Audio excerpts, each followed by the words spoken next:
আন্তর্জাতিক নারী দিবস উপলক্ষে প্রদেশ মহিলা কংগ্রেসের উদ্যোগে অনুষ্ঠিত হয় আলোচনা সভা। প্রদেশ কংগ্রেস ভবনে অনুষ্ঠিত হয় এই আলোচনা সভায় মহিলা কংগ্রেসের কর্মীদের সংবর্ধনা প্রদান করা হয়। উপস্থিত ছিলেন প্রদেশ মহিলা কংগ্রেসের সভানেত্রী সর্বাণী ঘোষ চক্রবর্তী সহ অন্যান্যরা।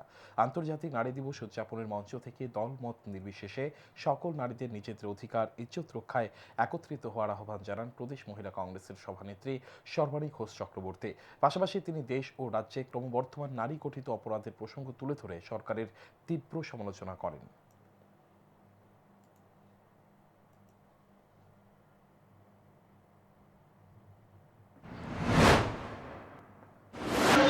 যেমন ভাবে রাজনৈতিক, সামাজিক এবং অর্থনৈতিক দিক দিয়ে মহিলাদের পিছিয়ে দেওয়া হচ্ছে, আজকে নারীদের সম্মান কোথায় গিয়ে দাঁড়িয়েছে।